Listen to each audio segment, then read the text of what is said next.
Hello बच्चों, चलिए प्रश्न को पढ़ते हैं। सेलो की 298 केल्विन पर नैश समीकरण एवं ईएमएफ लिखिए। हमें क्या दिया हुआ बच्चों? सेल दिया हुआ है, हमें इनका क्या करना है? नैश समीकरण एवं ईएमएफ लिखना है।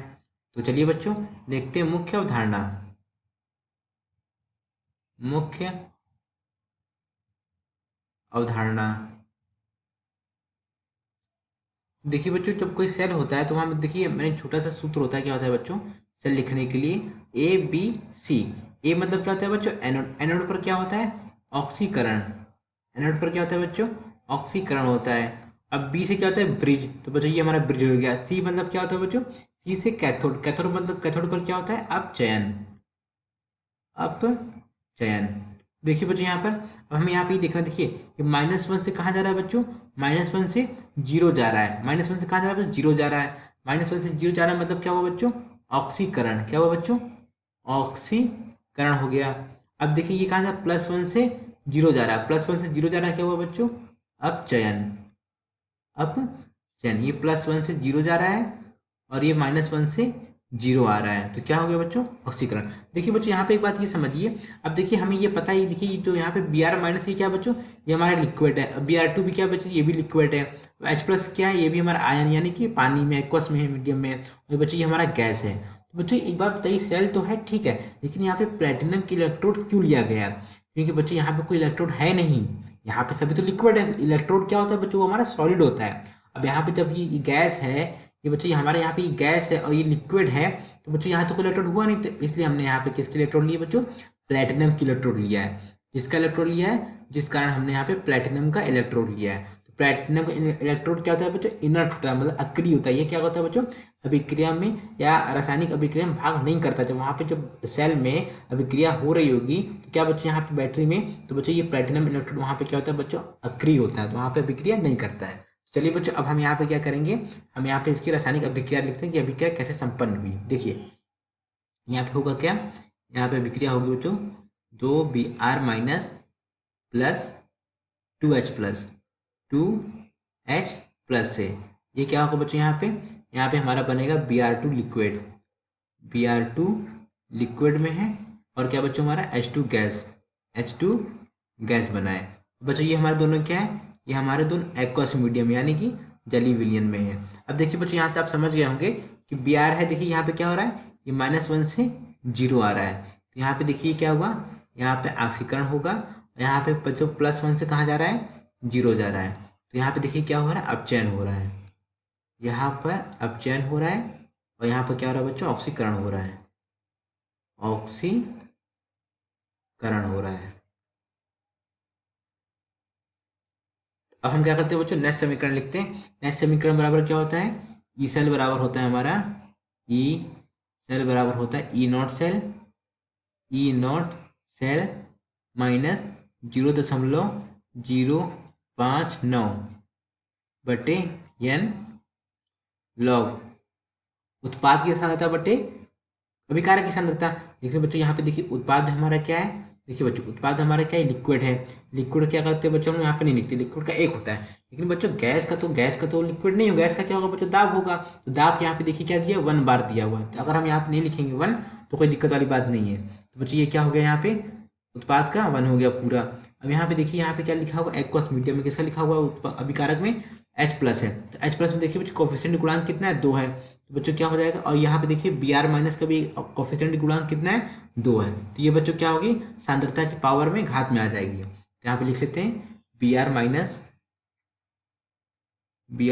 की घात 2। और बच्चों यहाँ पे क्या हो गया? H+ आयन की सांद्रता की घात 2 हो गया। अब यहाँ पे लिख सकते हैं। देखिए बच्चों ई नॉट सेल बराबर क्या होता है? ई नॉट सेल बराबर होता है राइट माइनस लेफ्ट। देखिए बच्चों राइट में क्या है हमारा? राइट में हमारा Br के किसमें परिवर्तित हो रहा है? Br2 से Br में, Br- से Br2 में परिवर्तित हो रहा है। तो बच्चों देखिए यहाँ पे ये कुछ मान हमारे परीक्षा में दिए होंगे। ये मान हमारे क्या परीक्षा में दिए होंगे, आपको उसको याद करने की जरूरत नहीं है। यहाँ पे मैं लिख देता हूँ। देखिए E naught half Br2 Br। E naught का मान कितना होगा बच्चों? ये मानक अपचयन विभव का मान है। आपको परीक्षा में यहाँ पे दिए होंगे 1.08 वोल्ट। और ई नॉट बच्चों मानक हाइड्रोजन विभव, इसका मान कितना होता है बच्चों? इसका मान तो हमेशा 0 होता है। ये मान बच्चों आपको याद करने की जरूरत नहीं। देखिए ई नॉट सेल बराबर क्या होगा, राइट माइनस लेफ्ट। राइट में हमारा क्या, देखिए राइट में हमारा Br2 है। देखिए राइट में हमारा क्या है, राइट में हमारा ये है H प्लस है, लेफ्ट में क्या है Br2। तो इसको मैं बता दे रहा हूँ बच्चों, नहीं तो आप कंफ्यूज हो सकते हैं। यहाँ पे लिख सकते हैं, यहाँ पे ई नॉट सेल बराबर क्या हो जाएगा, एक सेकंड ये देखिए, हाँ ई नॉट सेल बराबर हमारा हो जाएगा E naught H plus H2 minus E naught half Br2 minus Br। देखिए यहाँ पे Br का क्या हो रहा था बच्चों, ब्रोमीन का क्या, ऑक्सीकरण, यानी कि अपचयन माइनस ऑक्सीकरण, रिडक्शन माइनस ऑक्सीडेशन। ये हो गया हमारा ई नॉट सेल का मान। अब देखिए पूरा लिखते हैं, 0.0591 बटे 2। यहाँ पे देखिए बच्चों, अब 2 यहाँ पे कैसे आया, एन क्या होता है बच्चों, अभिक्रिया में स्थानांतरित हुए इलेक्ट्रॉनों की संख्या। यहाँ पे देखिए बच्चों, यहाँ पे इस अभिक्रिया में देखिए बच्चों कितना प्लस है, 2 है। यहाँ पे कितना, 2 प्लस है, यानी कि जब 2 धन आयन है, 2 धन आयन को उदासीन करने के लिए हमें कितने इलेक्ट्रॉन की जरूरत पड़ेगी, 2 इलेक्ट्रॉन की। तो यहाँ पे कितने, एन का मान क्या हो जाएगा बच्चों, यहाँ पे एन का मान 2 हो गया। अब देखिए 1 बटे,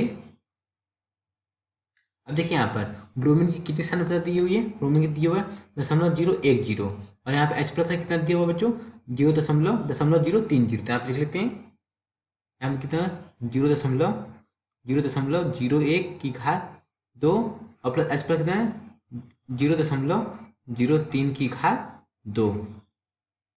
अब चलिए बच्चे यहाँ पे लिख लेते हैं। देखिए ई नॉट का मान कितना दिया हुआ था, 0, माइनस उसका मान कितना दिया हुआ था, उसका मान दिया हुआ था 1 ब्रोमीन का 1.08, 1.08, हाँ 1.08 वोल्ट दिया हुआ था। ये तो हो गया बच्चों हमारा ई नॉट सेल का हो गया, माइनस 0.0591 बटे 2 लॉग। बच्चे यहाँ पे मैंने, हाँ सॉरी बच्चे यहाँ पे लॉग लिखना भूल गया, यहाँ पे लिख देता हूँ। ये हमारा क्या हो जाएगा, लॉग 1 बटे इतना हो गया। देखिए ये हो गया हमारा लॉग, इसको हल कर लेंगे बच्चों, तो इसको हल करने पे कितना आ जाएगा मान, 1.1 के गुणा 10 की घात 7। ये बच्चों कौन सा मान है, ये बच्चों इतना मान है। इतना मान जब हम हल कर लेंगे तो पूरा हल करने पे क्या आ जाएगा, 1.11 गुणा 10 की घात 7। यहाँ पे देखिए इसको, ये तो प्लस माइनस का क्या हो जाएगा बच्चों, माइनस हो जाएगा, माइनस 1.08 माइनस 0.0591 बटे 2। लॉग को एक मान हल कर लेंगे कितना आ जाएगा, आ जाएगा 7.0457 माइनस 1.08 माइनस, अच्छा इसको ये वाले मान को पूरा हल कर लेंगे, इस वाले जब मान को पूरा हल कर लेंगे, इनको मान को हल करने पर क्या आ जाएगा, ये आ जाएगा 0.208। और जब पूरा मान हल कर लेंगे, यानी कि ई सेल का कितना मान आ जाएगा, ई सेल का मान आ जाएगा हमारा माइनस 1.288 वोल्ट। ये बच्चों क्या आ गया हमारा, ई सेल का मान आ गया। देखिए बच्चों प्रश्न में क्या पूछा था, नेक्स्ट समीकरण लिखना था, नेक्स्ट समीकरण हमने यहाँ पे लिख दिया, और ईएमएफ का मान निकालना था, ईएमएफ का मान भी हमने यहाँ पे निकाल लिया बच्चों।